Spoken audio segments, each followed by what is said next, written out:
আমি সাংবাদিকদেরকে বলছিলাম আপনার ক্যামেরাগুলো ঘুরিয়ে নেন, তাহলে আমি টেবিলের নিচে আমি লুকে যাবো। মানে ফরহাদ ভাইয়ের এগিয়ে আসাটা দেখেছি না, অনেকভাবে আপনার জাস্ট ছুটে এসেছে। এটা দেখানো না, এটা আসলে মন থেকে আসা। শিবিরের এত ব্যাপকভাবে আপনার ভোট পাওয়া এবং আপনার এগিয়ে যাওয়া, এই দুটো কারণ আছে। ফলাফল পাওয়ার আগে আসলে একটা শঙ্কা ছিল। আমি রীতিমতো আমার ফ্রেন্ড পাশে বসে আছে, আমি জাস্ট ওকে মানে এমনভাবে বলছিলাম যে মানুষ যেভাবে আমার কাছ থেকে প্রত্যাশা করছে সেরকম ফলাফল আদৌ কি আসবে কি না, এরকম একটা ভয় আসলে ছিল।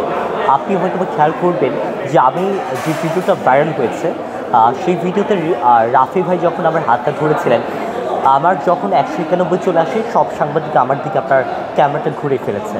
আমার কাছে তখন মনে হচ্ছিল যদি আপনার ওই প্রত্যাশার যেরকম ছিল সেরকম যদি আমার ফলাফল না আসে, আমি জাস্ট আমার খুব লজ্জা লাগবে। আমি সাংবাদিকদেরকে বলছিলাম আপনার ক্যামেরাগুলো ঘুরিয়ে নেন, তাহলে আমি টেবিলের নিচে আমি লুকে যাব।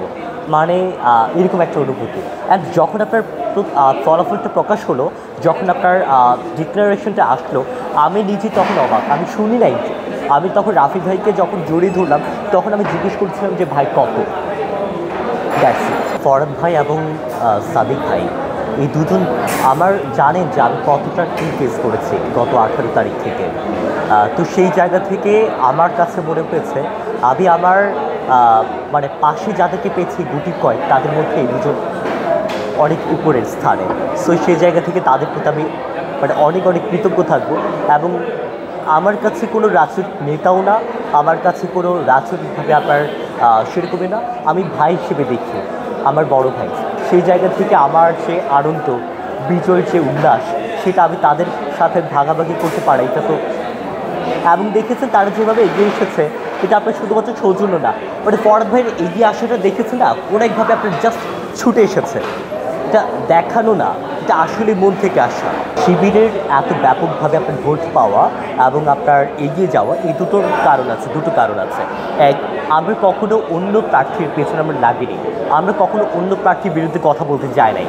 অন্য প্রার্থীরা যেভাবে আমাদের বিরুদ্ধে লেগেছে, আমরা সবসময় নিজেদের ডেভেলপমেন্টের দিকে আমরা খেয়াল রেখেছি।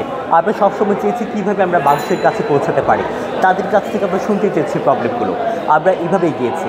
আমরা সবসময় আমাদের মানুষ অনেক আপনার টপার দেখবেন যারা আপনার সবসময় আপনার নিজের সিজি বাড়ানোর দিকে আপনার ফোকাস করেন, নট অন্যকে কীভাবে আপনার ছোটো করে যায় সেদিকে না। আমরা এইভাবে এগিয়েছি, প্রথম হচ্ছে এইটা।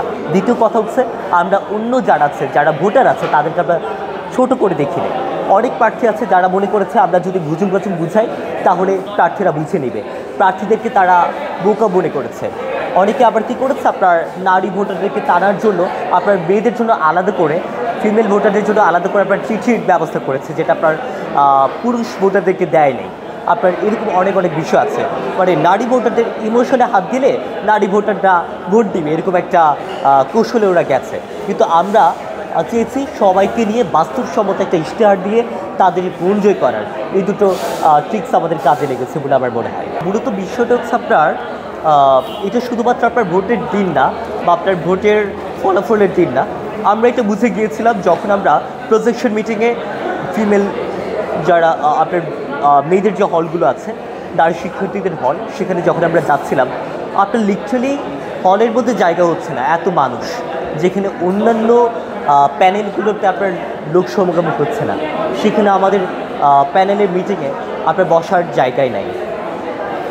সো আমরা বুঝে গিয়েছিলাম যে আমরা কতটা ভোট আমরা তাদের কাছ থেকে পাবো এবং তারা কতটা কেমনভাবে আমাদেরকে অ্যাকসেপ্ট করছে। এবং ইভেন আপনার হিন্দু ধর্মাবলম্বীর শিক্ষার্থীরা পর্যন্ত আসছে এবং তারা আমাদের কাছ থেকে দাবি করেছে যাতে তাদের উপাসনার জন্য আপনার মেয়েদের যে হল আছে সেখানে আপনার উপাসনার জন্য আপনার আলাদা করে যেন ঘর করে দেওয়া হয়। আমরা এটা অনেক সাদরে গ্রহণ করেছি এবং এগুলো নিয়ে আমরা সবগুলো বিষয় আমরা কাজ করতে চাই। আমরা তাদের কাছ থেকে আমরা নোট নিয়েছি, সবগুলো আমরা বাস্তবায়নের জন্য একদম অনেক বেশি করে আমরা চেষ্টা করব এবং শুধুমাত্র এগুলো আমাদের চেষ্টার মধ্যে সীমাবদ্ধ থাকবে না, আমরা সেগুলো বাস্তবায়ন করব। দুটো কথা আছে। প্রথম কথা হচ্ছে আমরা সবসময় আমাদের প্যানেলে আপনার দক্ষতার ভিত্তিতে আমরা কিন্তু দিয়েছি। আপনি দেখবেন যিনি আইন বিষয়ে যিনি দাঁড়িয়েছেন, আইন বিষয়ক সম্পাদক, তিনি কিন্তু আইন বিষয়ে দক্ষ। যিনি ক্রীড়া বিষয়ে দাঁড়িয়েছেন তিনি ক্রীড়া বিষয়ে দক্ষ। প্রথম কথা হচ্ছে এটা। সো এইভাবে কিন্তু ভোটটা দেওয়া হয়েছে। আর দ্বিতীয় যে বিষয়টা, যে শিবিরকে দেখে ভোট দিয়েছেন, তাহলে আমি আবার ভোট সংখ্যা কত? প্রায় 9,000। আর সাদিক কায়েমের ভোট সংখ্যা কত? 14,000, 15,000-এর কাছাকাছি। আর ফরহাদ ভাইয়ের কত? প্রায় 11,000। তাহলে আর যারা আপনার সদস্য হয়েছে তাদের কত? 4,000, 5,000। তাহলে আমাদের সবার কিন্তু 15,000 করে ভোট পাওয়ার কথা ছিল। এটা শুধুমাত্র আপনার আজকের স্বপ্ন না, এটা আমার অনেক আগে থেকে স্বপ্ন। আমার পুরো ক্যাম্পাসটাকে আপনার একটা রেসিডেন্সিয়াল এরিয়ার মতো করা, যেখানে আপনার ডিউএইচএস বা আপনার বসুন্ধরা রেসিডেন্সিয়ালের মতো করে আপনার নির্দিষ্ট সংখ্যক প্যানেল চালিত রিক্সা চলবে। আপনার আপনার বসুন্ধরাতে তো আপনার ব্যাটারি চালিত চলে, কিন্তু আমি চাই আমাদের ক্যাম্পাসে যদি 30টা চলে 30টা, সেটা হবে আপনার নাম্বার প্লেটযুক্ত।